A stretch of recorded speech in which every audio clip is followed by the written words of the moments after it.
Nuevas teorías raciales surgidas en plena época victoriana obtuvieron pruebas en el mundo de los muertos. A partir del estudio de cadáveres y esqueletos, la pujante ciencia de la anatomía sentó las bases para un nuevo racismo científico.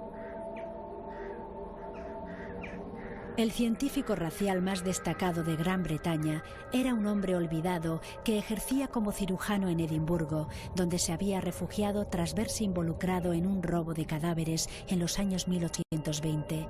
Pero en los años 1840, el doctor Robert Knox reapareció con la publicación de un nuevo libro. La raza lo es todo: literatura, ciencia, arte. En una palabra, la civilización depende de ella. ¿Pueden civilizarse las razas de color? Yo diría que no.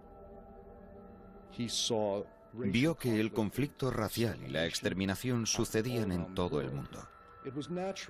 Él creía que los distintos tipos raciales tendrían que luchar y que las razas superiores dominarían a las inferiores.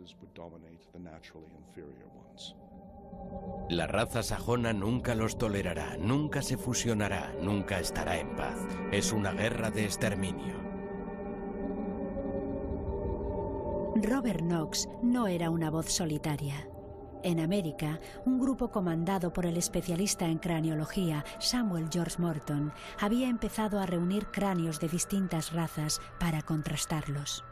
Eligieron las mediciones de cráneos porque el cráneo contiene la parte más importante del cuerpo humano, el cerebro. Cuanto mayor sea el cráneo, mayor será el cerebro. La forma que tenga el cráneo es la forma que tendrá el cerebro. La Escuela Americana de Científicos Raciales concluyó que las distintas razas, según las medidas de sus cráneos, eran muy diferentes y que por lo tanto eran especies distintas. Tasmanos, africanos, indios americanos no eran razas humanas inferiores, tal vez ni siquiera eran humanas.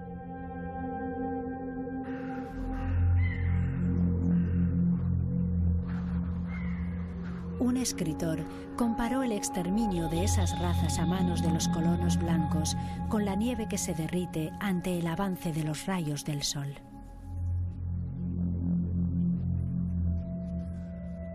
Pero la teoría que habría de tener un impacto más poderoso sobre la cuestión racial no procedía de los anatomistas ni de los medidores de cráneos, sino de la obra de una de las mentes más brillantes del siglo XIX.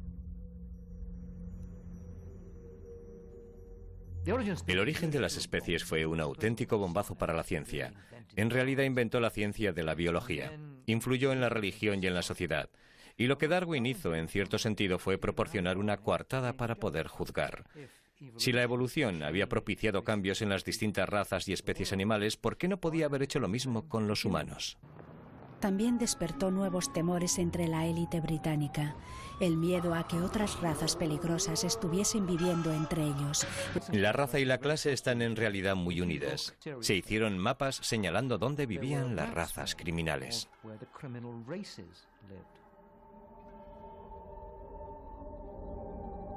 Los científicos raciales y los reformistas sociales visitaban prisiones para estudiar las razas criminales de cerca.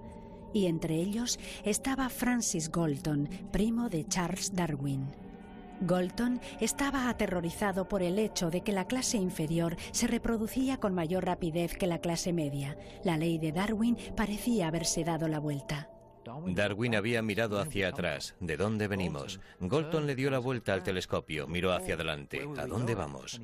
Y dedicó gran parte de su vida a la idea de entender al Homo sapiens, nosotros, como especie, e intentó dirigir dónde iba el Homo sapiens para que se hiciese más sapiente, más sabio en el futuro, más genio y menos de lo que él veía, más estúpido, más ignorante y más corrompido.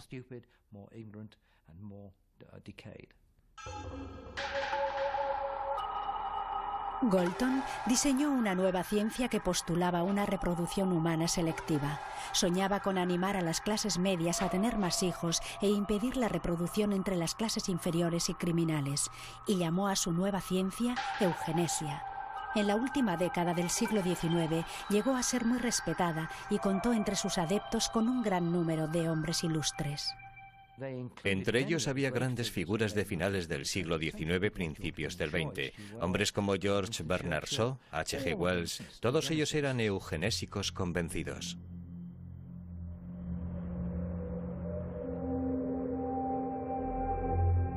En los primeros años del siglo XX, todas las teorías raciales desarrolladas en la era victoriana, la eugenesia, el darwinismo social y el racismo científico, se dieron cita en un reducto olvidado del colonialismo. Esto es Namibia, pero en los albores del siglo XX, era la colonia alemana del sudoeste de África. Los científicos raciales alemanes siguieron utilizando Namibia como laboratorio y a los pueblos africanos que habían sobrevivido como casos de estudio. En 1908, el antropólogo Eugen Fischer viajó a Rehoboth, una pequeña población habitada por descendientes de los Boers que se habían integrado con los africanos y se autodenominaban Rehobothbusters. Fischer y sus ayudantes pasaron meses fotografiando, midiendo e investigando a los habitantes de esta ciudad. En los sótanos de un archivo de la Namibia moderna, las fotografías y expedientes originales de Eugen Fischer siguen como él los dejó hace un siglo. Estos documentos ponen de manifiesto sus métodos y también sus propósitos. Aquí Eugen Fischer ha agrupado distintas fotografías para tratar de determinar el origen de rasgos faciales concretos, como ojos o narices, e hizo eso para demostrar que los rasgos faciales africanos característicos, por ejemplo los pómulos altos y los ojos rasgados, que representan los genes africanos, son muy marcados y se hacen más marcados a través de las generaciones. Eugen Fischer vino a Namibia para demostrar una cuestión básica, que era que la mezcla racial siempre era mala y que el gen africano es dominante sobre el gen blanco.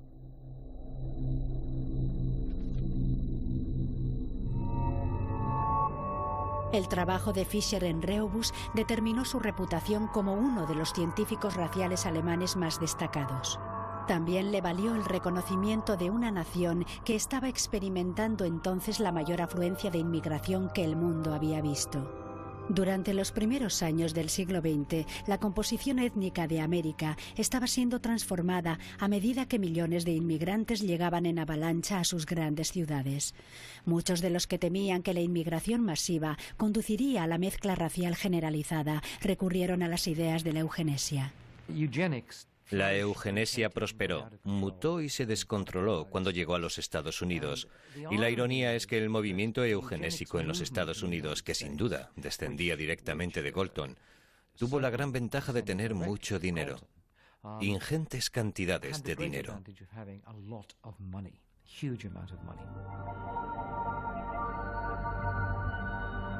Parte de ese dinero fue utilizado para fundar la Oficina de Registros Eugenésicos, dirigida por el infame Charles Davenport. Para defender la salud y pureza de la raza blanca, Davenport y sus adeptos ambicionaban identificar en América aquellas clases y aquellas razas que podían considerarse indignas genéticamente. Identificadas y monitorizadas, los científicos podrían controlar entonces su fertilidad. En los Estados Unidos, muchos estados aprobaron leyes que prohibían los matrimonios interraciales. Los negros no podían casarse con los blancos, los indios no podían casarse con los negros. En Virginia, si te casabas con la persona equivocada, un matrimonio interracial, te descasaban, invalidaban tu matrimonio. 27 estados aprobaron leyes matrimoniales eugenésicas. Iba dirigida a proteger la salud genética de la raza blanca.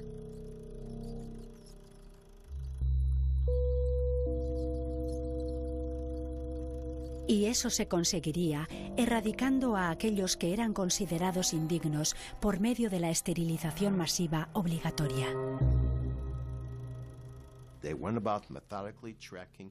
Comenzaron a investigar de manera metódica la ascendencia, concentrándose en las líneas de sangre que había que exterminar. Eso es la eugenesia, el intento de crear una raza blanca dominante, erradicando otras líneas de sangre, hasta que solo quedasen ellos y la gente que se parecía a ellos.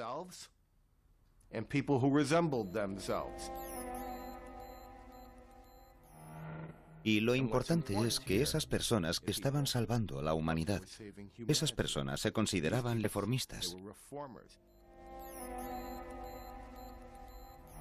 La eugenesia fue un movimiento mundial. En Suecia, un programa oficial impuso la esterilización de 60.000 individuos pertenecientes a las minorías étnicas. En Gran Bretaña, la sociedad eugenésica recibió apoyo generalizado de todo el espectro político.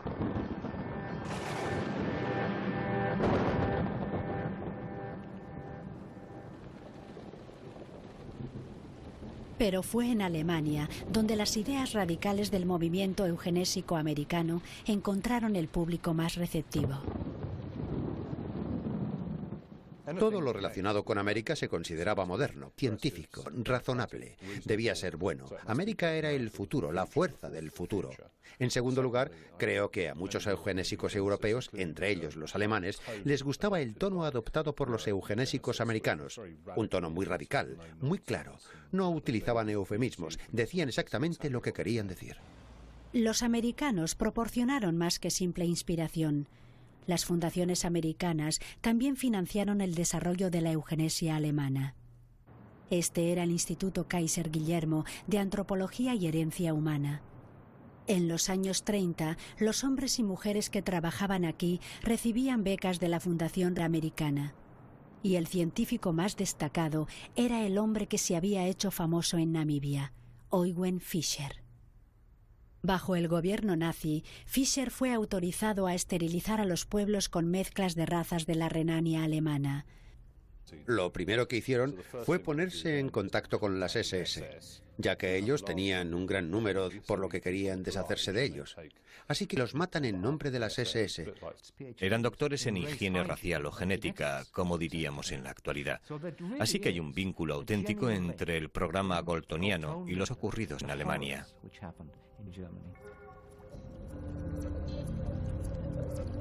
Los expertos alemanes en higiene racial que se reunieron aquí en la villa de Wannsee, en las afueras de Berlín, soñaban con un genocidio racial, al igual que sus predecesores espirituales, los científicos raciales y los darwinistas sociales de la época del imperialismo. Una secuencia que lo identifica como la prolongación lógica del racismo científico. La vida propicia una jerarquía de especialistas, y eso se encuentra en todo el planeta. En el mundo animal, hay unos animales encima de otros y otros encima de estos, cada uno de ellos sobreviviendo a costa del otro, cada uno de ellos llenando un hueco que otro no puede ocupar. Con las personas, dijo Darwin, ocurre lo mismo. Aquellos que entendieron las teorías de Darwin se conocieron como darwinistas sociales. Hombres como el biólogo Thomas Henry Huxley y el famoso economista Herbert Spencer y el darwinismo social previeron destinos muy diversos para las distintas razas humanas.